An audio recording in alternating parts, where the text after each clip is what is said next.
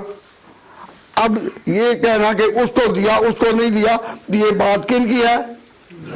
لڑانے والوں کی. اور نگاہ نبوت کے اور باغ نبوت کی یہ سب پھول ہے، یہ ہے جوڑنے والوں کی. آپ بتائیں کہ اہل سنت والجماعت یہ جوڑنے والے ہیں توڑنے والے؟ اگر صحابہ پر تنقید کرنے والے آگے آئیں تو کہیں گے دیکھا ابو بکر کو کہا نماز پڑھاؤ، عثمان کو نہیں کہا، تو عثمان پر جلا شروع کر دیں، عثمان پر جلا شروع کر دیں؟ نہیں. اور کوئی ہم سے پوچھے، ہم کہتے ہیں ہم سب صحابہ کے غلام ہیں، تو لوگ لڑانے والے کئی دفعہ ہم سے پوچھتے ہیں کہ جی جو درجہ حضرت عمر کا تھا وہی درجہ، کیا وہی درجہ امیر معاویہ کا تھا؟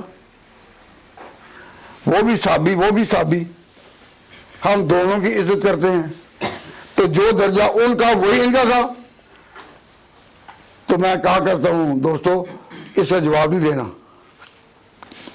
اگر کوئی کہے نا کہ وہی درجہ ان کا تھا اور وہی ان کا، تو ہم جواب نہ دیں بلکہ ایک الٹا سوال کر دیں. کبھی جواب دیا جاتا ہے ڈائریکٹ اور کبھی جواب دیا جاتا ہے انڈائریکٹ. اور یہ لوگ وہی جانتے ہیں جو اس لائن کے اہل ہوں. اب ہم اس پر بحث کر سکتے ہیں جو کہے کہ کیا امیر معاویہ حضرت عمر کا مقام ایک تھا؟ تو ایسے موقع پر ہم ڈائریکٹ جواب نہیں دیں گے، انڈائریکٹ. تو انڈائریکٹ کا معنی یہ کہ جواب دینے سے پہلے ایک اور سوال ہم کر دیں گے. وہ پوچھے کہ کیا امیر معاویہ کا درجہ عمر والا تھا؟ اس پر الٹا سوال کر دو، کیا ستارے سب ایک جیسا چمکتے ہیں؟ کیا ستارے سب ایک جیسا چمکتے ہیں؟ تو اس کے اندر جواب آ گیا یا نہیں؟ تو یہ جواب ہے انڈائریکٹ. کیا سارے ستارے یہاں چمکتے ہیں؟ نہیں، چمکتے سارے ہیں پر چمک اپنی اپنی. ملے گا ان ستاروں سے روشنی، اندھیرا نہیں ملے گا، لیکن روشنی ملے گی ان سے. اے شب کے پاس بانو اے آسماں کے تارو، اے شب کے پاس بانو اے آسماں کے تارو، تابندہ قوم ساری گردوں نشین تمہاری، چھیڑو سرود ایسا جاگ اٹھے سونے والے، چھیڑو سرود ایسا جاگ اٹھے سونے والے، راہ بڑے قافلوں کی تابع جبیں تمہاری، تمہاری پیشانی چمکتی ہے قوموں کو رستے ملتے ہیں. ہم تمام اصحاب رسول کے غلام ہیں، ہم ان کے ماتحت ہیں، ہم ان کی روشنی میں آگے چلتے ہیں اور آگے چلتے آئے ہیں. تو یہ نظام خلافت کے لیے اہل تھے یا نہیں؟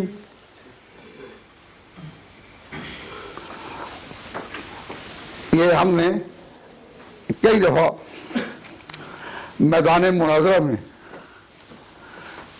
سوال کیا کہ یہ جو خلافت پر آئے یہ اس کے اہل تھے یا نہیں؟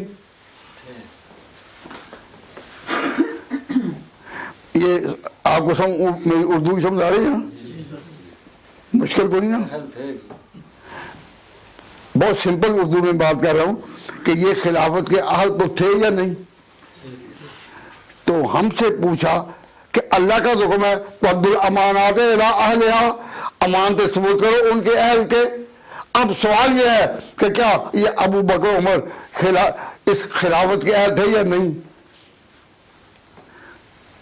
تو میں جب یہ سوال کرتے ہیں کہا کرتا ہوں کہ ان کی اہلیت کے متعلق نہ پوچھو، وہ اپنی اہلیت عملاً دکھا گئے. بھائی وہ اپنی اہلیت عملاً دکھا گئے یا نہیں؟ روم اور فارس پر اور مصر پر اور افریقہ پر ملکوں پر کن کے جھنڈے لہراتے رہے، فتوحات نے کن کے قدم چومے. اب جو رزلٹ سامنے آ چکا، ایک دفعہ ہم نے ان سے سوال کیا کہ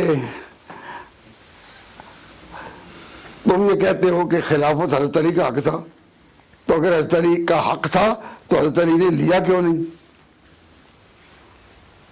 حضرت علی کا حق تھا تو انہوں نے لیا کوئی نہیں، تو بے ساختہ ان کے منہ سے نکل گیا کہ جو حضرت علی کے مقابل تھے وہ بڑے سیاسی تھے. نہیں سمجھے؟ کہا کہ بڑے سیاسی تھے. تو میں نے کہا یا اللہ یہ تیرا انعام ہے کہ ان کے منہ سے مانا جا رہا ہے کہ سیاسی وہی تھے. تو خلافت کے لیے، حکومت کے لیے، دوسری قوموں کے مقابلے میں آنے کے لیے، قوموں سے لڑنے کے لیے اور قوموں کی نظروں میں نظریں ڈال کر اور آنکھوں میں آنکھیں ڈال کر مقابلہ کرنے کے لیے جو سیاست درکار ہے وہ تو ان میں تھی. اب وہ شیعہ کے منہ سے یہ بات نکلی کہ نہیں ہمارے خیال میں تو خلافت ان کو آنا چاہیے تھا جو یہ کام نہیں کر سکتے تھے. تو ہم نے کہا ہم نے عقل سے استعفیٰ نہیں دیا، ہم نے عقل سے استعفیٰ. اب کوئی کہے گا کہ نہیں خلافت ان کو آنا چاہیے تھا جن میں یہ سیاسی قوت، سیاسی بصیرت یہ نہیں کہ وہ اپنا حق لے سکے، پر کوئی بھی لے جائے تو وہ بولتے نہیں. تو پھر خلافت کن کو کرنی چاہیے؟ جو خلافت کر دکھائیں. تو جو چیز ثابت ہو اس کے لیے دلائل کی ضرورت نہیں ہوتی. دلائل کی ضرورت کب ہوتی ہے؟ جب تک ثابت نہ ہو. تو یہ خلافتیں کر کے دکھا گئے، ملکوں کو چلا گئے، اسلام کا نظام بتا گئے اور ہر ملک میں دنیا میں چھا گئے. تو جن کی باہر دنیا نے دیکھی ان کے بارے میں ہم نے کیا پوچھتے ہو کہ وہ اہل تھے یا نہیں؟ اللہ کا حکم ہم بتائیں گے کہ فرما ان اللہ یأمرکم، اللہ حکم دیتا ہے ان تؤدوا الامانات، امانتیں ادا کرو الی اہلہا، جو ان کے اہل ہیں. وَإِذَا حَكَمْتُمْ بَيْنَ النَّاسِ، اور لوگوں میں جب تم فیصلہ کرنے لگو کہ کون اہل ہے کون نہیں، ان تحکموا بالعدل، تو عدل کے ساتھ تم فیصلہ کرو. کوئی سمجھ آ رہی بات نہیں؟ اگر آ رہی ہے تو میرے اگلے سوال کا جواب آپ دے سکیں گے.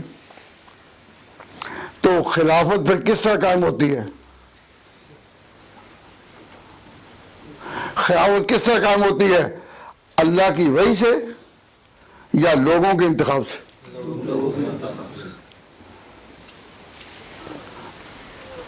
خلافت کس طرح قائم ہوتی ہے؟ نبوت یہ اللہ کے اپنے فیصلے پر ہے. اللہ عالم ہے تو یجعل رسالتہ. نبوت کیسے ہے؟ اللہ کے فیصلے سے.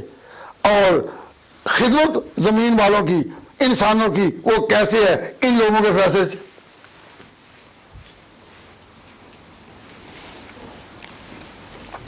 تو جو لوگ کہتے ہیں کہ نہیں یہ خدمت جو ہے یہ بھی خدا کے فیصلے سے، تو انسان سوچنے پر مجبور ہوتا ہے کہ خدا نے اس خدمت کا فیصلہ انہی کے حق میں کرنا ہے جو اپنا حق بھی ثابت نہ کر سکیں، جو اپنا حق بھی نہ لے سکیں. حق، حقوق، حق جو ہے وہ اپنا لیا جاتا ہے، مانگا نہیں جاتا. حق لیا جاتا ہے، مانگا نہیں جاتا.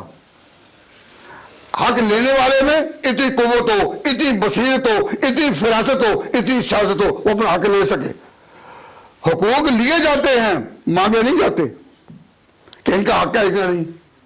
اب جنہوں نے خلافت کرنی تھی انہوں نے خلافت کر کے دکھا دی. میں ایک غیر جانبدارانہ گواہ پیش کرتا ہوں. ایک انگریز نے کہا تھا کہ دنیا میں ایک عمر اور ہوتا تو دنیا میں کافر کا کئی نام و نشان نہ ہوتا. ساری دنیا میں اسلام لا چکی ہوتی. اسلام کا وہ نظام جس طرح خدا کی بادشاہی آسمانوں پر ہے، خدا کی بادشاہی جس طرح آسمانوں پر ہے، ان لوگوں نے وہ بادشاہی زمین پر کر کے دکھا دی. اور پھر اس کی گواہی جمادات میں بھی تھی، چلتی ہواؤں میں بھی تھی، سمندر کے پانیوں میں بھی تھی. امام بخاری رحمہ اللہ نے نقل کیا کہ ایک دفعہ نبی پاک صلی اللہ علیہ وسلم جبل احد پر تھے کہ اس میں ایک لرزہ پیدا ہوا. جب پہاڑ لرزا، حضرت صلی اللہ علیہ وسلم نے زمین پر پاؤں مارا، پاؤں مارا اور کہا کہ اے زمین سکون کر. زمین تجھ پر علیہ کا نبی ہوں، تجھ پر ایک نبی کھڑا ہے، وہ صدیق ہوں اور ایک صدیق ہے، وہ شہیدان اور 2 شہید ساتھ کھڑے ہیں. تو اب نبی پاک صلی اللہ علیہ وسلم نے جب یہ کہا تو پہاڑ کا زلزلہ رک گیا. تو یہ نبی پاک کا جو حکم تھا اس کی آبرو کس نے رکھی؟ اللہ نے. اللہ رب العزت نے اس کی آبرو رکھی. حضور نے کہا اے زمین سکون کر. کیا تجھ پر ایک نبی، ایک صدیق اور 2 شہید نہیں؟ تو حضور نے جو کہا اس کی آبرو کس نے رکھی؟ اللہ نے. یہ عقیدہ ہے ہمارا کہ اللہ تعالیٰ اپنے پیغمبروں کی آبرو رکھتا ہے، ان کی عزت قائم رکھتا ہے، ان کی باتیں سنتا ہے. حکم خدا کا ہوتا ہے، عزت ان کی ہوتی ہے. حکم خدا کا ہوا اے پہاڑ سکون کر جا، اور عزت ہو گئی حضور کی ان کے سامنے. اور ایک صدیق بھی تھا ساتھ اور 2 شہید بھی تھے. یہ ہے ہمارا اہل سنت والجماعت کا عقیدہ. اور جو لوگ توحید میں مخلص نہیں وہ کہیں گے دیکھا حضور نے پہاڑ کو خاموش کر دیا یا نہیں، زلزلہ روک دیا یا نہیں. ہم قرآن کی روشنی میں یہ عقیدہ رکھتے ہیں کہ تکوینیات پر بادشاہ خدا کی ہے. سورج کو مشرق سے وہ طلوع کرتا ہے، مغرب میں وہ غروب کرتا ہے، اور دن اور رات کے فاصلے اور دن اور رات کے اوقات میں کمی بیشی، یہ سارے تکوینی فیصلے خدا کے ہاتھ میں ہیں. تو اب بات وہی ہے. لیکن جو لوگ اہل سنت والجماعت ہیں وہ یہ عقیدہ رکھیں گے کہ حضور کا یہ عرض کرنا ہے اے پہاڑ تو سکون کر، اور خدا تعالیٰ نے تکوینی طور پر حکم دیا کہ پہاڑ سکون کر جائے. تو توحید بھی باقی رہی اور بزرگوں کی عزت بھی باقی رہی. اور جنہوں نے توحید کا پیغام بگاڑنا ہو کہ توحید خالد ہے وہ سینے میں نہ ہوتے، وہ کہیں گے دیکھا پہاڑ کو رو کر دکھایا یا نہیں. تو جو خدا کے کام ہیں وہ تو بندوں کے سمجھ ہو،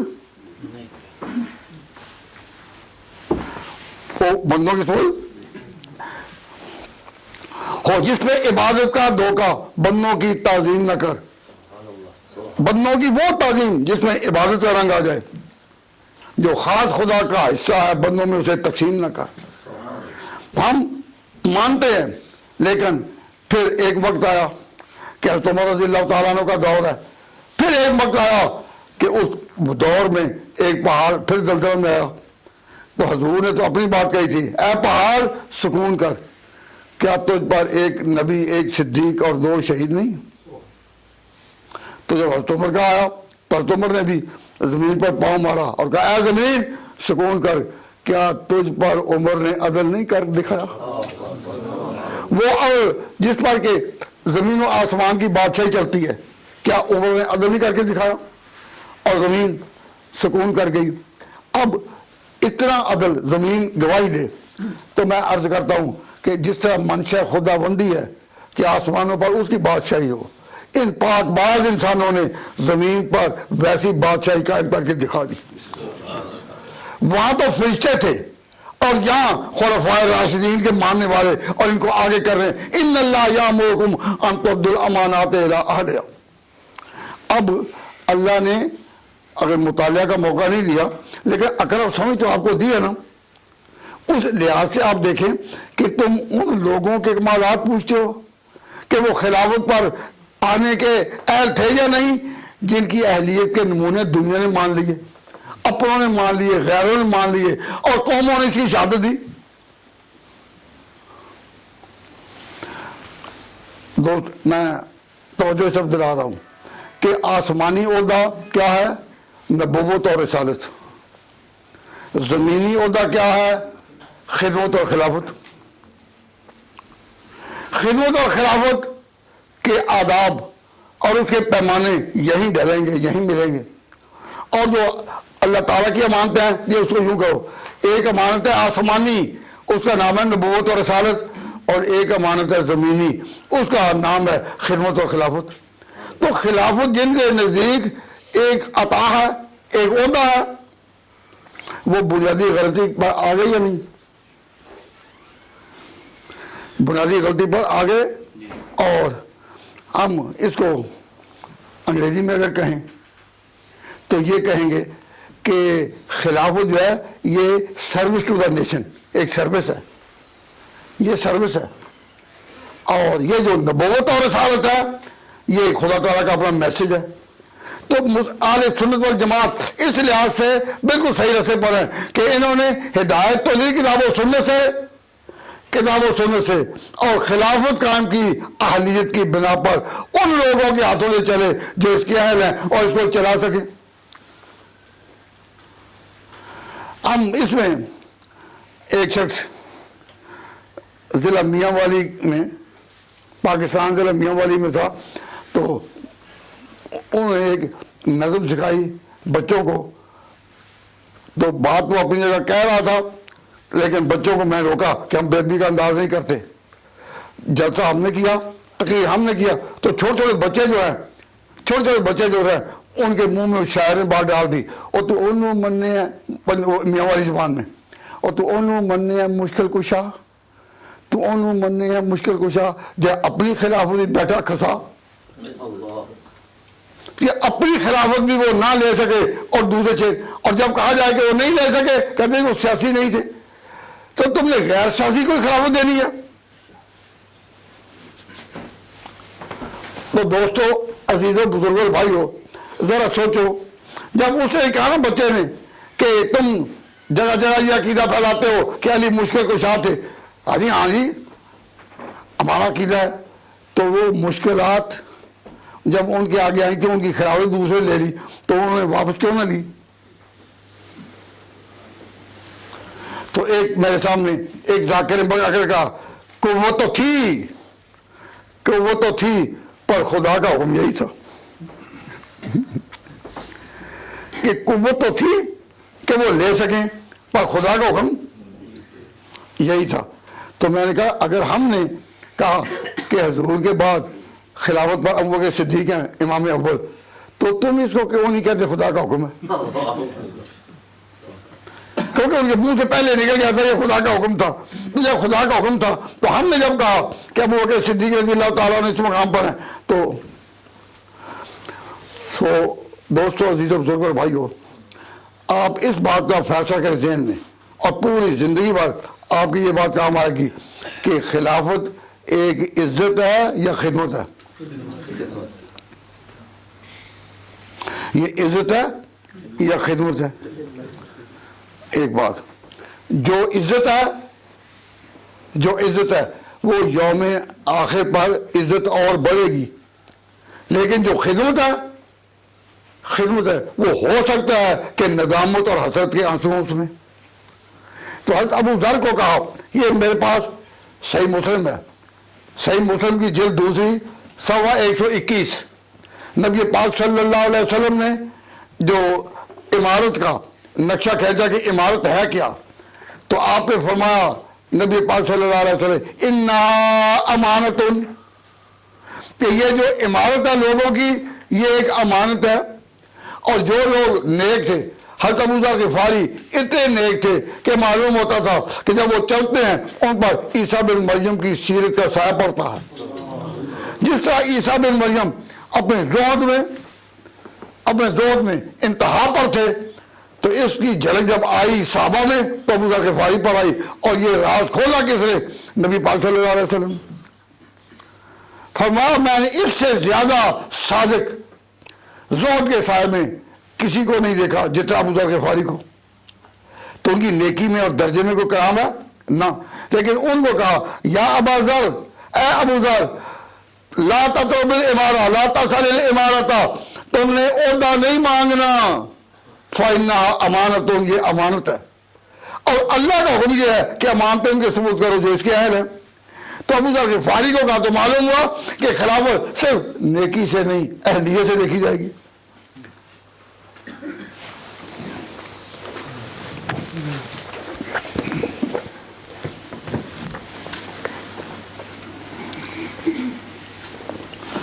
تو فرمایا نبی پاک صلی اللہ علیہ وسلم نے کہ اے ابو ذر، یہ تم نے عہدہ مانگنا نہیں، کیوں؟ اس لیے کہ یہ امانت ہے، اور قیامت کے دن یہ خزیون و ندامت، رسوائی بھی ہو سکتی ہے، ندامت بھی اور حسرت بھی ہو سکتی ہے۔ تو ذرا اس طرح توجہ دلائیں۔ نبی پاک صلی اللہ علیہ وسلم نے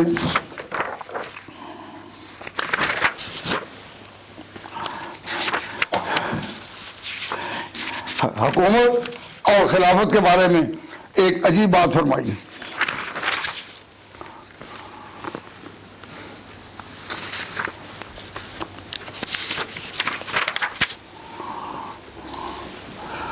حضرت صلی اللہ علیہ وسلم نے ارشاد فرمایا کہ نعمت المرضیۃ و بیست الخاتمہ و بیست الفاطمہ، کہ عہدہ جو ہے وہ کیا ہے؟ ابتدا میں بڑا انعام ہے۔ جب کسی کو کسی عہدے پر بٹھایا جائے اور کرسی دی جائے تو فرمایا یہ فنعمت المرضیۃ، جس طرح ماں دودھ پلانے پر جب بچوں کو آئے تو بچوں کے لیے انعام ہے۔ بچے نے نہ کوئی محنت کی ہے اور نہ مانگا ہے، لیکن ماں کا دودھ، ماں کی چھاتی جب اس کے منہ میں آتی ہے تو کتنی بڑی نعمت ہوتی ہے۔ کیوں؟ یہ ابتدا ہے۔ تو نعمت المرضیۃ، یہ ابتدا میں جو عہدہ ہے یہ ایک انعام دکھائی دیتا ہے۔ وہ بیست الفاطمہ، تو لیکن اس کا انجام بہت برا ہے۔ تو اگر یہ ایک آسمانی عہدہ ہوتا تو پیغمبر تو کہتے کہ بیست الفاطمہ، فاطمہ کہتے ہیں انجام کو، جس طرح مرضیہ کہتے ہیں آغاز کو۔ تو فرمایا بیست المرضیہ، تو کہ نعمت المرضیہ تو وہ بیست الفاطمہ۔ اور جو پروپیگنڈا کرنے والا تو دیکھو جی فاطمہ کی بے ادبی کر دی، کہا بیست الفاطمہ، اور یہاں فاطمہ لغوی معنوں میں ہے، یہ عالمی معنوں میں نہیں۔ اب کیا کریں کہ جب عام ٹیلی ویژن میں یہ باتیں کہی جاتی ہیں تو جو سننے والے ہیں وہ نہ اصطلاحات سے واقف ہوتے ہیں، نہ اس کے علمی مدارک ان کے سامنے ہوتے ہیں، تو وہ یہ سمجھ لیتے۔ تو میں آپ کے سامنے یہ بات بتا رہا ہوں کہ نبی پاک صلی اللہ علیہ وسلم نے زمینی عہدے کے بارے میں کیا کہا کہ قیامت کے دن یہ رسوائی، ندامت اور حسرت ہو سکتا ہے۔ تو اگر یہ آسمانی انتخاب سے ہو تو کبھی ایسا ہو سکے گا؟ اب ذرا توجہ کیجیے، دھیان ہے بھائی، توجہ کر رہے ہیں نا؟ تو نبی پاک صلی اللہ علیہ وسلم نے جب آپ بیمار تھے تو آپ نے فرمایا کہ مرو ابا بکر فلیصلی بالناس، ابو بکر کو کہو کہ نماز پڑھائے۔ یہ کس نے کہا؟ کوئی سوچ نہیں ہے؟ یہ جو کہا نا تم مرو ابا بکر، تم ابو بکر کو کہو کہ نماز پڑھائے، تو حضور نے کن کو کہا؟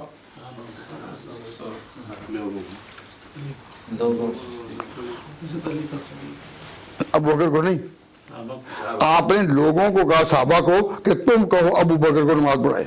مرو ابا بکر، ابو بکر کو تم کہو ایصلی بالناس کے لوگوں کو نماز پڑھائے۔ تو حضور نے کن کو کہا؟ آپ تو کہہ دو۔ حضور نے صحابہ کو کہا، لوگوں کو کہا کیا؟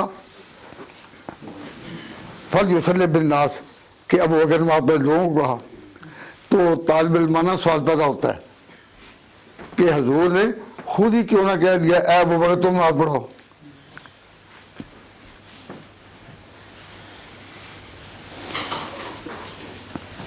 کوئی سوچو، حضرت ابو بکر صدیق ان کے زیادہ قریب تھے، سک بھی نہیں سوچ، تو آپ نے ابو بکر کو خود نہیں کہا کہ نماز تم پڑھاؤ۔ اس میں راز کیا تھا؟ اس راز سے ہم پردہ اٹھاتے ہیں اور نبوت کی بصیرت اور شان کھل کر سامنے آتی ہے۔ حضور نے کہا ابو بکر تم کہو کہ نماز پڑھائے، میں نے اپنی رضا ظاہر کر دی کہ ابو بکر اس کے لائق ہے، لیکن کہو تم، اشارہ دے دیا کہ کل کا فیصلہ بھی تم ہی نے کرنا ہے، کل کا فیصلہ بھی تم ہی نے کرنا ہے۔ کوئی سمجھے؟ وہ کل کا فیصلہ اس سے کیا مراد ہے کہ جب میری وفات ہو جائے گی تم نے سربراہ کو چننا ہو، تم نے سربراہ کو چننا ہو تو فیصلہ تم نے کرنا ہے، میں نے تمہیں راہ پر لگا دیا، تمہیں راہ پر۔ نماز میں چونکہ تاخیر نہیں ہو سکتی، اس لیے نماز کا امام تو ابھی سے ابو بکر کو مقرر کر دو، مروا ابا بکر فلیصلی بالناس، نماز میں تاخیر نہیں، لیکن حکومت کے انتخاب میں دو لوگوں کوئی حرج نہیں، تو اشارہ دے دیا کہ کل کا فیصلہ بھی تم ہی نے کرنا۔ یہ سمجھے؟ سمجھ آ گئی نا؟ آپ بتائیں۔ بالکل آگے کیوں ایسا سمجھ آئی ہے؟ میری زبان کوئی مشکل تو نہیں ہے کہ کل کا فیصلہ بھی تم ہی نے کرنا ہے۔ تو نبی پاک صلی اللہ علیہ وسلم نے جب اشارہ کر دیا کہ کل کا فیصلہ بھی تم ہی نے کرنا ہے، تو یہ جو میں نے راز آپ کو بتایا، یہ راز کھلا کس پر؟ حضور کا یہ جو راز ہے کھلا کس پر؟ یہ کھلا سیدنا حضرت علی مرتضیٰ پر۔ ہم ان کے بھی عقیدت مند ہیں، ان کی بھی فضیلت اور شان کا اقرار کرتے ہیں، ان کے مقام کا پورا اعتراف کرتے ہیں۔ حضرت علی نے کہا کہ حضور کے جو آخری دن تھے نا بیماری کے، کنتم صحیحا غیر مریضن، میں تندرست تھا، بیمار نہیں تھا۔ حضور لیٹے تھے، بیماری کے آخری دنوں سے گزر رہے تھے، تو میں وہاں موجود تھا، کنتم صحیحا، میں تندرست تھا، غیر مریضن، وکنت حاضرا غیر غائب، اور میں حاضر تھا، غائب نہیں تھا۔ آپ اگر چاہتے تو مجھے آگے کر دیتے، پھر یہ لوگ پروپیگنڈا کر سکتے تھے کہ خلافت علی کا حق تھا۔ جب امامت کے لیے انہوں نے ابو بکر کو کھڑا کیا تو پھر اب ان کی خلافت میں کیا شک رہ جاتا ہے؟ تو حضرت علی مرتضیٰ کہتے ہیں کہ میں تندرست تھا، مریض نہیں تھا، اور میں حاضر تھا، غائب نہیں تھا۔ جب آپ مجھے حضور نے امامت کے لیے آگے نہیں کیا تو جب حضور کی وفات ہوئی فَنَظَرْنَا فِي أَمْرِنَا، ہم نے اپنے معاملے پر بڑا غور کیا تو ہم نے فیصلہ کیا کیا کہ دنیا کے لیے اس کو چنو جس کو اللہ کے رسول نے دین کے لیے چنا ہے۔ تو نماز کیا ہے؟ دین۔ اور نظام کیا ہے؟ نظام حکومت دنیا۔ تو فرمایا فرضینا لدنیا نا، ہم نے خلافت کے لیے چنا اس کو جس کو اللہ کے رسول نے چنا تھا ہمارے دین کے لیے۔ تو یہ راز کسے کھولا؟ حضرت علی مرتضیٰ نے۔ تو اس پر یہ غور کرو کہ حضور نے یہ کیوں کہا اے ابو بکر تم آگے ابو بکر کو کہو کہ نماز پڑھائے، اشارہ دے دیا کہ کل کا فیصلہ تمہیں کرنا ہے۔ حاکم نے مستدرک میں حضرت علی کا یہ قول نقل کیا کہ ہم نے غور کیا اپنے معاملے میں، ہم نے اپنی دنیا کے لیے اس کو چنا جس کو اللہ کے رسول نے ہمارے دین کے لیے چنا تھا۔ تو حضرت علی تو اس بات کو پورا مکمل کر کے، میں آپ کو ایک بات بتاتا ہوں کہ حضور خود مقرر کیوں نہیں کیا؟ حضرت ابوبکر صدیق کو خود اپنا جانشین کیوں نہیں ٹھہرایا؟ یہ سوال سمجھ میں آ گیا نا؟ عقل انسانی تجربات کے آئینہ میں سوال کرتی ہے کہ حضور نے خود مقرر کیوں نہیں کر دیا؟ اس لیے کہ جو پیغمبر کا مقرر کیا ہو نا، پیغمبر کا مقرر کیا ہو اس کو کوئی ہٹا نہیں سکتا، اور جو امت کا انتخاب کیا ہو اس کو ہٹایا بھی جا سکتا ہے۔ تو حضور چاہتے تھے کہ میرے بعد اس کی امانت، امت کی امانت وہ سنبھالے کہ اگر وہ قائم کرے ٹھیک، کام کرے ٹھیک، سبحان اللہ، اگر نہ کرے تو امت کو حق کو اس کو ہٹانے کا۔ تو اگر حضور خود مقرر کر جاتے تو امت ہٹا سکتی تھی؟ پھر تو اگر امت ہٹائے اور کیا تم اس وقت مناسب نہیں، تو وہ کہے گا تم کون ہو؟ مجھے تو حضور نے مقرر کیا ہے۔ تو حضور نے پہلے مقرر ہی نہیں کیا تاکہ اس کے اوپر بار رہے، یہ بوجھ رہے کہ مجھے جواب دینا ہے، قوم کے سامنے جواب دینا ہے۔ تو سربراہ کون ہونا چاہیے؟ جس سے جو قوم کے سامنے جواب دے ہو۔ تو نبی کا مقرر کیا ہوا کہیں کر سکتے ہو؟ اس کے لیے ایک مثال ہے، امام بخاری رحمۃ اللہ علیہ نے اپنی صحیح میں، میرے پاس حوالہ اس کا ہے، نقل کیا کہ نبی پاک صلی اللہ علیہ وسلم نے ایک لشکر روانہ کیا، کہیں لشکر روانہ کیا اور کہا لوگوں اس کے ساتھ جانے والوں یا فوج میں شامل ہونے والوں، یاد رکھو من اطاع امیری، جس نے اطاعت کی اس کو، جس کو میں نے امیر مقرر کیا، فقط اطاعنی، اس نے میری اطاعت کی، ومن اطاعنی، اور جس نے میری اطاعت کی، فقط اطاع اللہ، اس نے اللہ کی اطاعت کی۔ یہ کیا کہ اس کو روانہ کیا۔ آگے اس امیر نے کیا کیا؟ لشکر کو کہا، ایک جنگل میں پہنچ کر لکڑیاں اکٹھی کرو، لکڑیاں اکٹھی کرو۔ انہوں نے جنگل کی لکڑیاں خوش اکٹھی کر لیں اور ڈھیر کر دیا۔ یہ حیران تھے فوجی کہ کاہے کے لیے؟ تو حضرت نے فرمایا، یعنی امیر نے، کہ اب آگ لگا دو ان کو۔ جب آگ بڑکی تو امیر نے حکم دیا کہ اب اس میں اندر چھلانگ لگا دو۔ اب جب کہا کہ اندر چھلانگ لگا دو تو صحابہ میں سے بعض نے کہا ہم نے تو اس کو پیغمبر مانا تھا، ہم نے تو حضور کو نبی مانا تھا آگ سے بچنے کے لیے، ہم نے تو اس کا کلمہ پڑھا تھا آگ سے بچنے کے لیے، اور کلمہ پڑھ کر بھی آگ ہی۔ چلو ہم کیا کہ حضور سے پوچھ رہے ہیں، تو اگر حضور تو خود کہیں تو پھر جان بھی حاضر ہے، لیکن پوچھ تو لیں۔ انہوں نے امیر کی یہ بات نہیں مانی تو واپس آئے تو حضور سے عرض کی کہ حضور یہ تو امیر صاحب یہ کہتے تھے ہمیں۔ فرمایا تم نے اچھا کیا، اگر تم اس آگ میں داخل ہو جاتے پھر کبھی نہ نکل سکتے، پھر کبھی نہ نکل گئے، اور آگے بجھ جاتی ہیں، اور اس طرح کی آگ جو اللہ کے قانون کے خلاف لگی ہو یہ کبھی بھی نہیں بجھتی۔ اگر تم اس میں داخل ہو جاتے پھر کبھی بھی نکلنا نصیب نہ ہوتا۔ انما الطاعۃ فی المعروف، یاد رکھو کہ جو امیر کی اطاعت ہے وہ ان کاموں میں ہے جو اسلام کے اپرووڈ ہوں، جن کاموں کو اسلام نے اپروو نہیں کیا اس میں ان کی اطاعت نہیں۔ اس سے معلوم ہوا کہ نبی کا مقرر کردہ غلط بھی چل سکتا ہے، اور حضور نے جب کہا کہ تم نے اچھا کیا جو اس کی بات نہیں مانی، اس کے معلوم ہوا کہ اگر نبی کا مقرر کردہ ایسا ہو، کیونکہ غیب کا علم تو اللہ کے پاس ہے نا، اگر نہیں پتا کہ یہ امیر کیا ایسا کرے گا تو پھر نبی پر اس کا کوئی بار نہیں۔ اب یہ جو بات ہے کہ فرمایا انما الطاعۃ فی المعروف، کہ معروف جو اسلام کے جانے ہوئے کام ہیں اس میں ان کی اطاعت دوسروں میں نہیں۔ تو حضور نے آخری وقت میں کسی کو جانشین مقرر کیا ہی نہیں، نماز کا جانشین مقرر کیا حضرت ابوبکر کو، ان کو کہا تم کہو اور ابوبکر کو آگے کرو، لیکن خود مقرر نہیں کیا، تاکہ اگر خود کسی کو مقرر کر دے تو آئندہ امت کو یہ نہ کہے کہ تم کون ہو مجھے روکنے والے۔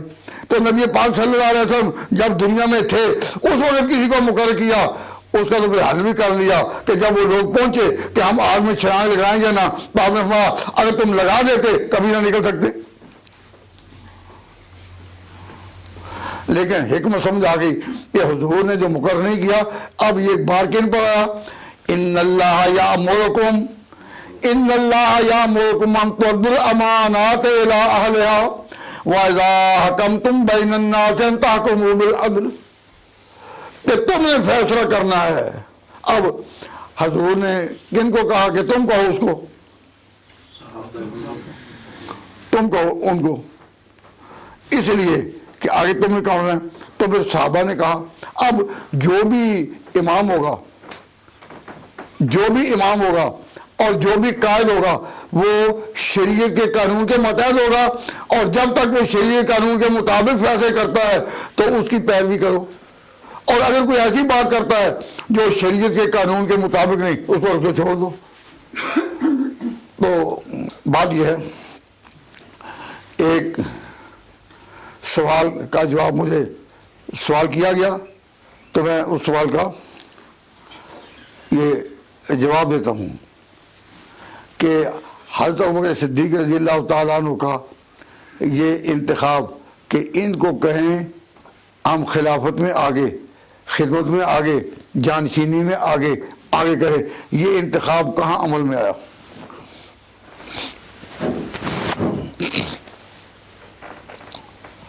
سوال سمجھے کہ ابوبکر صدیق رضی اللہ تعالیٰ عنہ کو جو خلیفہ چنا گیا تو یہ انتخاب کہاں عمل میں آیا، کس جگہ؟ جواب، سقیفہ بنی ساعدہ میں۔ سقیفہ بنی ساعدہ کیا تھا؟ جس طرح گاؤں میں کوئی حویلی ہوتی ہے بڑی، کوئی دائرہ ہوتا ہے جس میں قومی فیصلوں کے لیے لوگ اکٹھے ہوں، تو اس طرح بڑے بڑے دائرے جو تھے لوگوں کے جمع ہونے کے، ان میں سے انصار کے ایک دائرہ کا نام تھا، جب وہ چھت پڑی تھی تو اس کو کہتے ہیں کہ بنی سعد کا یہ ہے چھپر کہ جس کے نیچے لوگ جمع ہوتے ہیں، سقیفہ چھت کو کہتے ہیں، سقف۔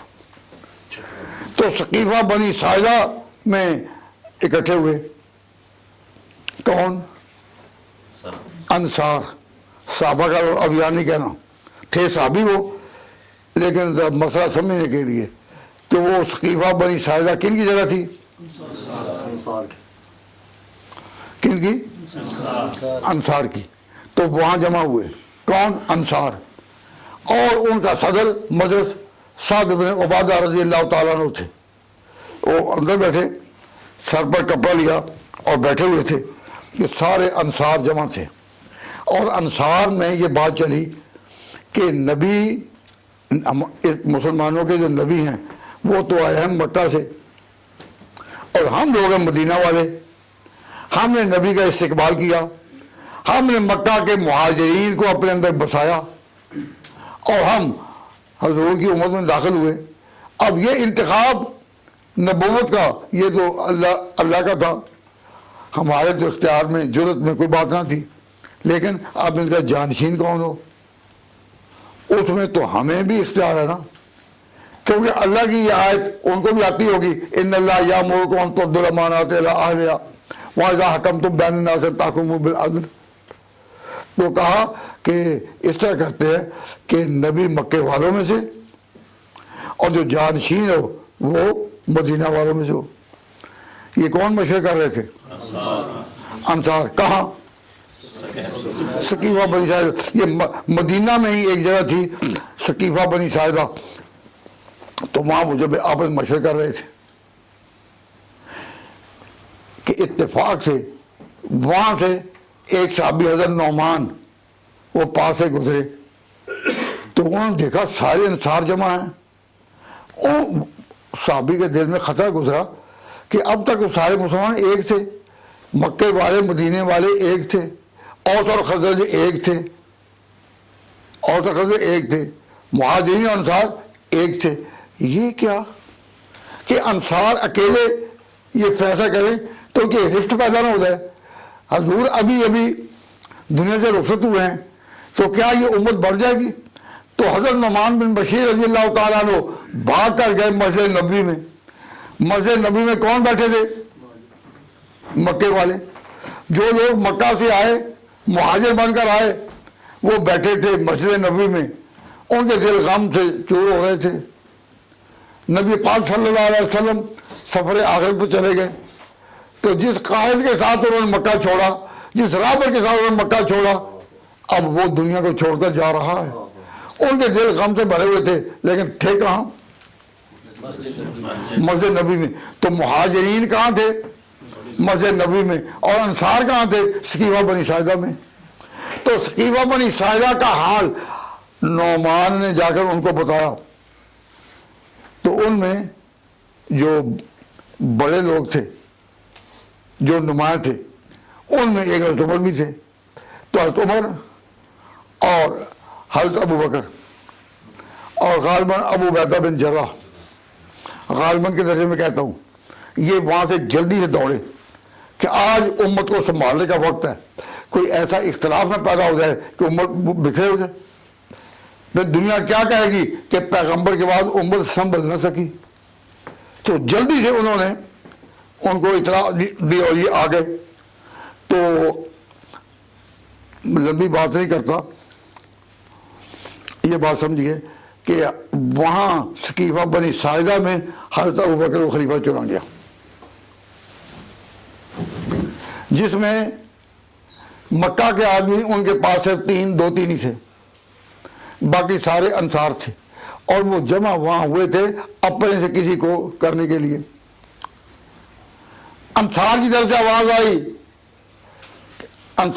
آواز آئی کہ نبی تو خدا کا انتخاب ہے اور ہم ان کے وزیر ہم بنے، نحن الوزراء، ہم بنے. تو کہا کہ اب عمرا جو سلطنت کو چلائیں ان کا تو انتخاب ہو ان میں سے انصار سے، اور جو مکے والے ہیں وہ ان کی وزارت پر آئیں. نحن العمراء وانتم الوزراء. اب اگر اس طرح ہو جاتا تو پہلے دن ہی یہ گروہ بندی ہو جاتی نا کہ یہ مہاجر ہیں، یہ انصار. نبی پاک تو ان امتیازات کو مٹانے آئے تھے، نبی پاک کو جوڑنے آئے تھے. تو یہ بات منشا رسالت کے خلاف تھی. اس پر روحانی توجہ حضرت ابوبکر نے کی اور آپ نے فرمایا، جس کا حاصل میں اپنے الفاظ میں بیان کرتا ہوں. آپ نے کہا کہ عرب میں لوگوں کی عزت زیادہ کس نام سے ہے؟ کعبہ کے نام سے. کعبہ قریش کی بنا ہے، اور پورے عرب میں کعبہ کا احترام اتنا تھا کہ کعبہ کے متولی جب تجارت کے لیے نکلتے تو کسی ڈاکو میں ہمت نہ ہوتی تھی کہ ان کے تجارتی قافلے کو لوٹ سکے. ان کے قافلے تجارت کے لیے چلتے تو شام کی طرف بھی چلتے اور یمن کی طرف چلتے. دو سفر ان کے ہوتے تھے. اللہ تعالیٰ نے قرآن کریم میں فرمایا لإیلاف قریش کے دلوں میں جو الفت ڈال دی گئی، رحلۃ الشتاء والصیف، ایک ان کا مہم چلتی تھی تجارتی گرمیوں کے موسم میں اور ایک سردیوں کے موسم میں. اور جب قریش کا قافلہ چلتا تو عرب کے عام لوگ ہو یہ کعبہ کے متولیوں کا، اس وقت ڈاکو بھی ان کا احترام کرتے تھے. تو ایک احترام کعبہ کا جذبہ ڈاکوؤں کے دلوں میں کنہوں نے اتارا؟ ڈاکوؤں کے دلوں میں، ورنہ ڈاکو کے کوئی پابند ہوتے قانون کے؟ تو ڈاکوؤں کے دلوں میں یہ جذبہ کس نے اتارا؟ رب العالمین نے. اور اللہ تعالیٰ قرآن میں دہرایا لإیلاف قریش ایلافہم رحلۃ الشتاء والصیف فلیعبدوا رب ھذا البیت. اور تمہیں عزت تو ملی اس کعبے کی وجہ سے، تو اب تمہیں اسی میں اللہ تعالیٰ نے اگر اپنا نبی کھڑا کر دیا ہے تو جو کعبے کا رب ہے تم اسی کی بات کرو. فلیعبدوا رب ھذا البیت. اس رب کا کیا احسان ہے؟ الذی اطعمہم من جوع، جنہوں نے ان قریش کو اس وقت کھلایا جب دنیا بھوکی سوتی تھی.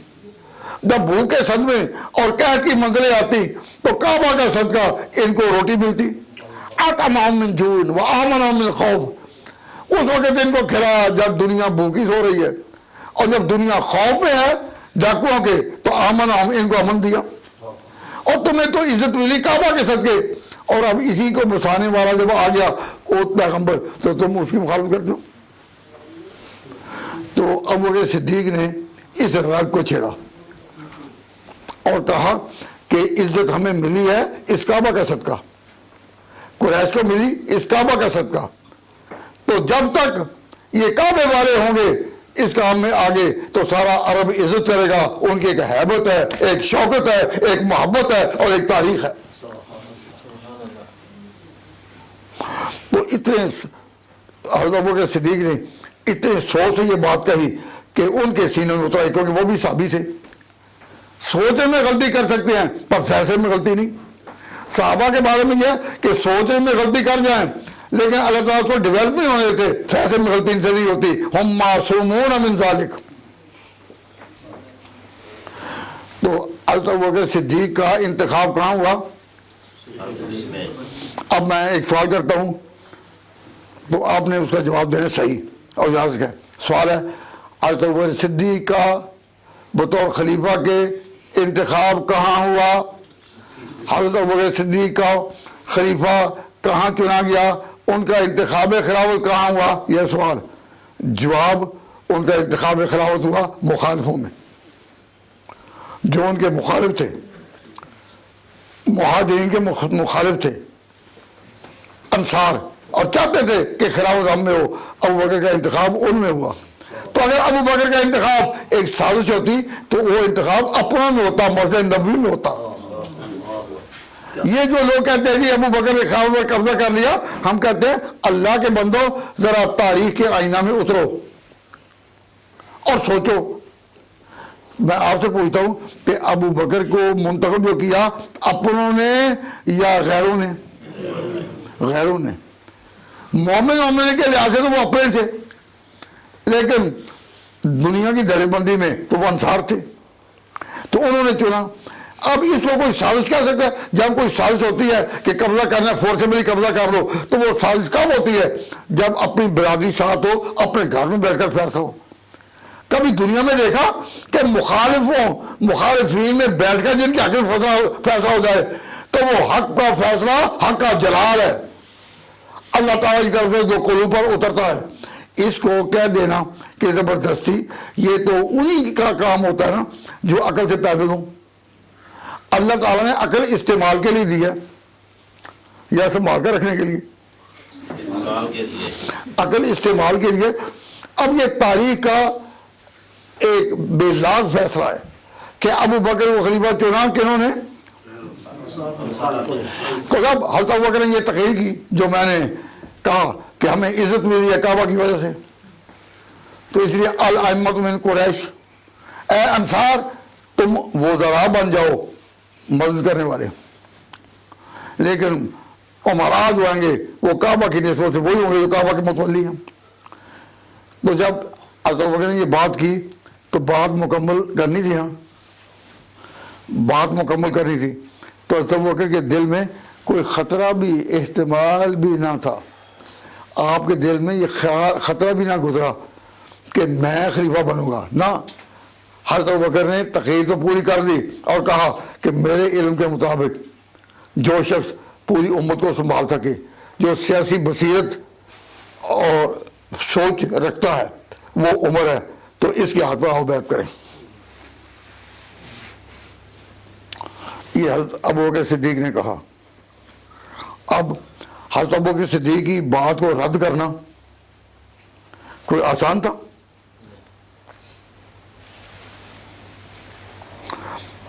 یہ منزل آسان نہیں تھی، امت پر بڑا نازک وقت تھا اور ایک نازک لمحہ تھا۔ انہوں نے کہا کہ جو شخص سنبھال سکتا ہے اس وقت امت کو اور حضور کے دین کا وارث ہو کر چل سکے گا وہ عمر ہے، آؤ عمر آتا ہے کرتے ہی بیعت کرتے ہیں۔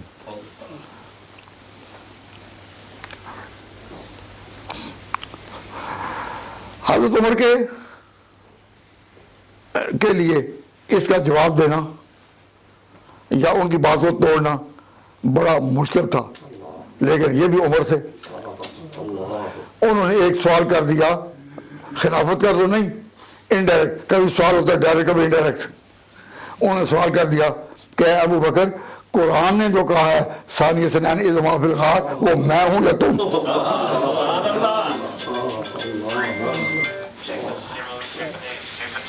یہ اذ ہما فی الغار جو قرآن نے کہا وہ میں ہوں یا تم؟ اس کا جواب ابو بکر کے پاس کوئی نہیں تھا۔ اور قرآن کی کھلی آیت تھی الا تنصروا فقد نصرہ اللہ اذ اخرجہ الذین کفروا ثانی اثنین اذ ہما فی الغار یقول لصاحبہ لا تحزن ان اللہ معنا فانزل اللہ سکینتہ علیہ۔ توجہ کیجئے، جب ابو بکر صدیق سے کوئی جواب نہیں بن سکا جو حضرت عمر باقی دیکھو عمر ہی تھے، ایک ہی بات ایسی کہی اور کوئی تمیز نہیں باندھی، تمیز نہیں باندھی. تو میں کہا کرتا ہوں کہ ہم جب تقریر کرتے ہیں نا تو تمیز باندھتے ہیں، تو میں کہا کرتا ہوں کہ صحابہ تمیز نہیں باندھتے تھے، صحابہ کرام تمیز نہیں باندھتے تھے. اور جو انبیاء کی تقریریں ہیں قرآن کریم میں اسے پتہ چلتا ہے کہ انبیاء تمیز نہیں باندھتے. تو جب یہ واقعہ ہوا خیر تو اس وقت حضرت ابو بکر کو خلیفہ چنا گیا، لیکن یہ کیا تھا حضرت عمر نہیں، حضرت ابو بکر کو خلیفہ تسلیم کیا گیا اور ان کی بیعت ابو عبیدہ بن جراح نے، حضرت عمر نے پہلے اور پھر سب انصار نے کی. لیکن امت کی بیعت ابھی نہیں. پھر ان کو لے کر چلے مسجد کی طرف جہاں تمام مہاجرین بیٹھے تھے. تو پھر ان مہاجرین کو جب پتا کہ امت نے چن لیا ہے ابو بکر کو تو مہاجرین نے بھی کوئی اختلاف نہیں کیا، انہوں نے وہیں آ کر دی اور وہ صدیق نے پھر وہاں منبر نبی پر خطبہ دیا. وہ اسلام کا اس امت کا پہلا خطبہ تھا.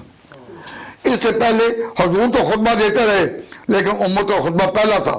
حضرت ابو صدیق حضور کی بیماری کے دوران نماز تو پڑھاتے رہے لیکن آج مسجد نبی پر خطیب، امت کا خطیب پہلے دن آیا. اور جو حضرت ابو بکر نے خطبہ دیا وہ اسلامی مینیفیسٹو ہے کہ دنیا میں جب تک اسلامی قانون کی عزت رہے گی تو وہ خطبہ ہے جس میں بنیادی نقوش ہیں اور حضرت ابو بکر نے دیا. میں بہت تلاش کرتا رہا کہ ابو بکر صدیق کے اس خطبے کی کسی نے شرح لکھی ہو، بڑی قیمتی. تو میں ناقص مطالعہ کمزور، مجھے کہیں نہ مل سکی. پھر اللہ تعالیٰ نے مجھے توفیق دی تو میں نے پھر اس کی شرح لکھی ہے خلفائے راشدین میں. خلفائے راشدین کتاب ہے یہاں بڑی اچھا. تو اس میں میں اس وقت اس شرح نہیں کرتا لیکن ایسی شرح ہے ایک جملہ بولوں، اس وقت تو شرح نہیں کرتا لیکن ایک بات کہتا ہوں، ایک جملہ. ہمارے پاس سونا نہیں، اگر سونا ہوتا تو حضرت ابو بکر صدیق کا یہ جملہ میں سونے سے لکھتا.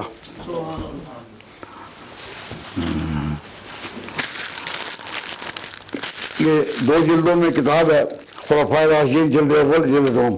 تو یہ جو میں خطبہ کہہ رہا ہوں یہ جلد اول میں ہے. اس کے ساتھ ہی وہ منقبت ہے جو ابھی حافظ صاحب نے بھی پڑھی اور قاضی صاحب نے بھی پڑھی ہے. اور یہ ہمارے پاس صرف 3 سیٹ ہیں ان کے پاس، تو بعد میں آپ لے سکیں. میں آپ کو جو بات سمجھانا چاہتا ہوں وہ یہ کہ اس خطبے کا صرف ایک لفظ فرمایا، اے لوگو میں تم پر سربراہ بنایا گیا ہوں اور میں تم میں بڑا نہیں ہوں، تم میں بڑا نہیں ہوں. ہم سب نوع انسانی میں سب انسان ایک جیسے ہیں لیکن مجھے بنا دیا گیا ہے. تو میں اعلان کرتا ہوں تم میں جو سب سے قوی ہے میرے نزدیک سب سے ضعیف کمزور ہے، اور جو تم میں سے کمزور ہے میرے نزدیک سب سے قوی ہے. تم میں جو طاقتور ہے وہ کیا ہے؟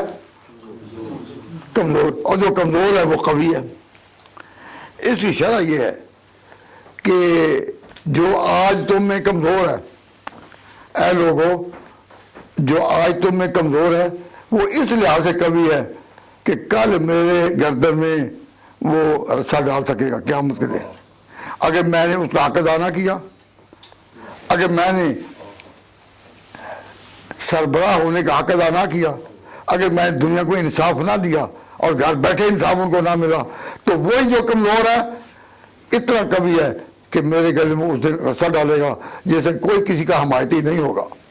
سارے حمایتی جو ہے اور سارے وکیل اس دن عاجز ہوں گے اور اکیلا خدا کے یہاں پیش ہونا ہے. تو فرمایا کہ تم میں جو کمزور ہے میرے قوی ہے، اور جو قوی ہے وہ میرے کمزور. بڑے سے بڑا تم میں ہو لیکن میں حکومت کے زور سے اپنے خلافت کی قوت سے اس کی ساری شرارت بس توڑ دوں گا. جب تک اسے سچائی وصول نہ کر لی جائے، حق وصول نہ کر لی جائے، میں چھوڑوں گا۔ تو کیا جملہ، تم میں جو قوی ہے کمزور ہے، اور جو کمزور ہے وہ قوی ہے۔ اگر کوئی حاکم اس طرح چلے کہ پوری رعیت میں جو قوی ہے وہ کمزور سمجھے اور جو کمزور ہے وہ قوی سمجھے، تو کہیں بے اعتدالی اور ظلم ہوگا۔ تو یہ ابو بکر صدیق کی خلافت کا پہلا عنوان یہ ہے، جو قوی ہے وہ کمزور ہے، جو کمزور ہے وہ قوی ہے۔ اس جملے نے آئندہ اسلامی تاریخ پر کیا اثر ڈالا، وہ ایک مستقل تاریخ ہے، مستقل تاریخ ہے، میں اس میں آپ کو نہیں دے رہا، لیکن میں یہ عرض کرتا ہوں کہ نبی پاک صلی اللہ علیہ وسلم کی حکمت تھی کہ خلیفہ خود نہ مقرر کریں، اپنی پسندیدگی بتا دیں، اپنی پسندیدگی بتا دیں، لیکن مقرر کرے امت تاکہ وہ امت کے سامنے جواب دے ہو۔ ایک روایت ہے برادری نے لکھی ہے، اس کی میں صدق کا دعویٰ نہیں کرتا، لیکن ہے کہ حضرت عمر ایک دفعہ خطبہ دے رہے تھے اور قمیض لمبی تھی، کسی نے کہا کہ جو یمنی چادریں آئی ہیں تو ہر ایک کو ایک ایک ملی، تو آپ کی قمیض لمبی کیسے بن گئی، یہ تو 2 چادروں کی ہے۔ انہوں نے اپنے بیٹے عبداللہ کی طرف اشارہ کیا، عبداللہ بن عمر، فرمایا کہ اس نے اپنی چادر مجھے دے دی تھی۔ اب جب سوال کیا حضرت عمر پر تو حضرت عمر نے اس کو زور سے بٹھایا نہیں، جواب دیا۔ اگر حضرت عمر کو مقرر کیا ہوتا حضور نے تو وہ کہہ سکتے تھے کہ مجھے تو حضور نے بنایا اس درجے پر، لیکن آپ کو جواب دینا پڑا یا نہیں؟ تو حکمت رسالت کا تقاضا تھا کہ حاکم جو بھی چنا جائے وہ لوگ اس کو چنیں، تاکہ اگر کوئی سوال کرے وہ جواب دینے کا پابند ہو۔ اس لیے حضور نے کسی کو مقرر نہیں کیا۔ اب میں وقت ہے نا، کیا ٹائم ہے؟ 4:20۔ اچھا اچھا بھائی، یہ میں پوچھا کیا ٹائم ہے، کہتے ہیں 4:20، تو میں نے اب 420 پر تو نہیں ختم کرنا، یعنی بات کو تو تھوڑا سا آگے چلانا ہے۔ آپ نے میری باتیں غور سے سنی ہے نہیں؟ غور سے سنی؟ اگر غور سے سنی تو ایک سوال کا جواب دو، کیا کہ ثقیفہ بنی ساعدہ میں جو انصار جمع تھے وہ کس کے لیے جمع تھے؟ میں بول دو کیا عرض ہے؟ اس کے لیے کہ اب خلیفہ کا انتخاب ہوگا، یہی ہے نا؟ کہاں جمع تھے؟ انصار میں۔ اور انصار کا اجتماع مہاجرین کے مشورے سے ہوا تھا یا اپنی مرضی سے؟ اپنی مرضی سے۔ تو مہاجرین جب وہاں پہنچے تو وہ اس کیمپ کے نہیں تھے، وہ تو مسجد نبوی کے سے آئے تھے نا۔ اگر پورے عالم اسلام میں، پوری سلطنت اسلامی میں اور پورے مدینہ میں ذرا سا شک بھی ہوتا کہ حضور نے تو من کون تو مولا والی مولا کیا کر علی کو خلیفہ بنا دیا ہوا ہے، تو اس دن انصار کی بات کو توڑنے کے لیے کہا جا سکتا تھا کہ تم کیوں اجتماع کر رہے ہو، خلاف کا فیصلہ تو غدیر خم میں ہو چکا ہے، حضور نے کہہ دیا من کون تو مولا والی مولا۔ تو کسی نے بھی اس سے استدلال کیا؟ معلوم ہوا کہ یہ ہوا ہی نہیں تھی۔ علی کی خلافت کا تصور اس وقت ذرا بھی ہوتا تو اس کا ریفر کہاں کرنا تھا؟ ثقیفہ بنی ساعدہ میں کرنا تھا نا، لیکن اس وقت کسی نے نہیں کیا، اور بات مہاجرین انصار میں ٹھہری تو ابو بکر کو وہ خطبہ دینا پڑا جس میں کہ قریش کی یہ حق بتایا۔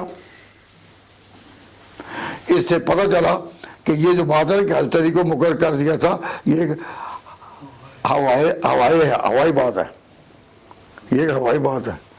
جس طرح کسی دور میں پاکستان کے کسی بڑے آدمی نے کہا تھا کہ روشن خیالی سے چلو، اسلام کی پوری باتوں پر اور پرانی لکیر پر چلنے کا دعویٰ کرنے والوں روشن خیالی سے چلو، تو اس وقت علماء نے کہا تھا یہ جو تمہاری روشن خیالی ہے یہ خیالی روشن خیالی ہے، یہ اصل روشن خیالی نہیں، خیالی روشن خیالی ہے، اور جو دائمی روشن خیالی ہے وہ حضور کے قدموں کے نیچے ہیں۔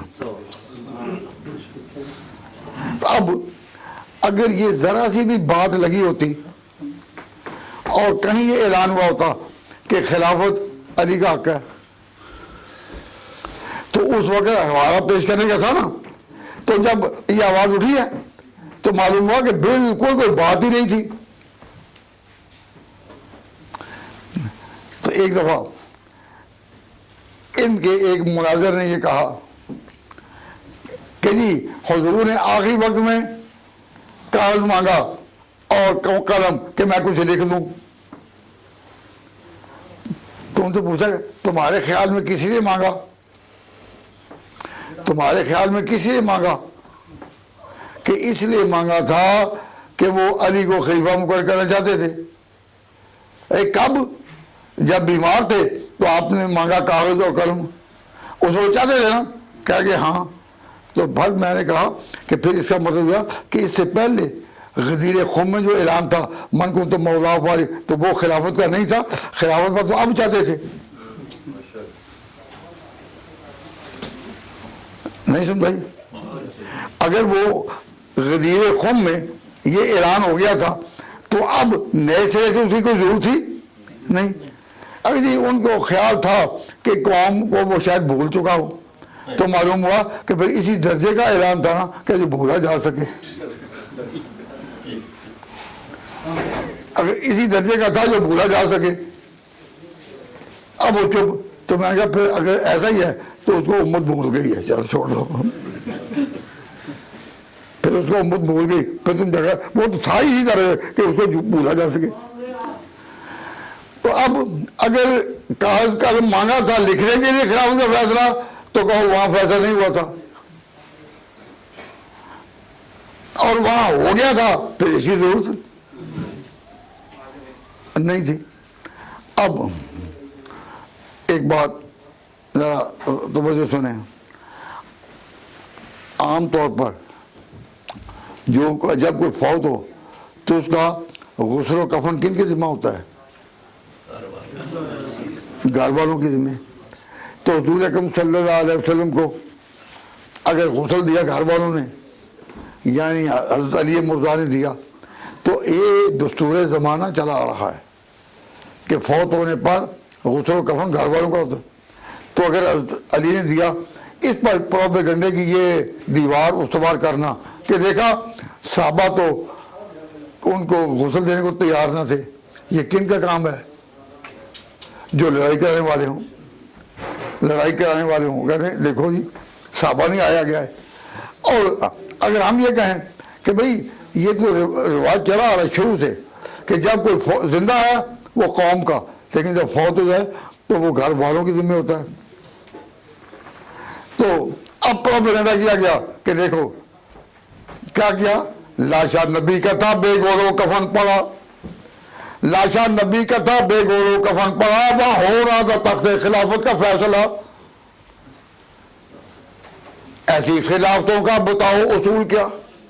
تو اس قسم کے پروپیگنڈے سے امت میں جو رفت پیدا ہوتی ہے، جو کلمہ گو میں رفت پیدا ہوتی ہے، ٹکڑے ہوتے ہیں، اس کے لیے بچنے کا طریقہ کیا ہے؟ اس کا بچنے کا طریقہ یہ ہے کہ انزل الناس منازلہم، ہر چیز کو بھی محل میں اتارو۔ تو میں نے آپ کے سامنے آیت پڑھی اور بتایا، لیکن یہ بات سمجھ تبھی آئے گی جب کہیں کہ نبوت ایک عزت ہے، نبوت ایک عزت ہے، ایک شان ہے، ایک مقام ہے، خلافت ایک خدمت ہے اور ایک سروس ہے۔ اور جب قیامت کے دن یہ مانوی چیزیں حصی سے لباس میں آئیں گی، بہت سی چیزیں مانوی اس دن حصی لباس میں آئیں گی، جیسا کہ قرآن ایک مانوی حقیقت ہے، جس دن یہ حصی زبان میں آئیں گی تو اس کی شکل ہوگی حوض کوثر کی۔ جو قرآن زیادہ پڑھتے ہوں گے، قرآن کے شائق ہوں گے، انہی کو کہا جائے گا پہلے کہ آج حوض کوثر کے گھونٹ اور گھونٹ تم پیو۔ جو یہاں حوض کوثر کے گھونٹ پیتے ہیں وہ وہاں بھی پئیں گے۔ تو قرآن کی مانویت جلوہ گر ہوگی اس انداز میں۔ اب خلافت اگر غلط ہاتھوں میں آ گئی تو اس دن اس کی حصی شکل ہوگی کہ نظامت کی، اور نظامت کے آنسو بھی اس غلط کاری کو دھو نہیں سکیں گے جس کی وجہ سے حکومتیں پامال ہوتی ہیں اور ان کے نقشے بدلتے ہیں۔ تو حضرت ابوبکر صدیق رضی اللہ تعالیٰ عنہ کی حکومت وہ ایک اچھی حکومت صحیح تھی یا نہیں، اس کا جواب یہ ہمیں اس بات دلائل دینے کی ضرورت نہیں، دنیا نے دیکھ لیا۔ حضرت عمر کی حکومت کیا تھی؟ دنیا نے دیکھ لیا۔ حضرت عثمان کی حکومت کیا تھی؟ دنیا نے دیکھ لیا۔ اور علی کی حکومت کیا تھی؟ وہ بھی دنیا نے دیکھ لیا۔ ہم چاروں خلفائے راشدین کے ماننے والے ہیں۔ ہم کہتے ہیں کہ اللہ نے جو وعدہ کیا تھا کہ میں خلافت قائم کروں گا، تو اللہ نے خلافت قائم کر کے دکھا دی، اور دنیا نے ان کی ادائیں دیکھیں، ان کے افکار دیکھے۔ تو آج ہم کہہ سکتے ہیں کہ اسلام کے عمل کی تصویر اگر لینی ہو تو وہ خلافت راشدہ سے ملے گی۔ اگر یہ خلافت راشدہ سے ملے گی تو آپ کو ہمیں اپنا ایمان قائم رکھنے کے لیے ان نوجوانوں کو کہ جو مختلف چینلز میں غیر ذمہ دارانہ باتیں سنتے ہیں، تو ان کو صحیح بات کی طرف متوجہ کرنا اور بتلانا ہمارا فرض ہے یا نہیں؟ نہیں، ہمارا فرض ہے۔ تو فرض ہونے کا معنی کیا ہے؟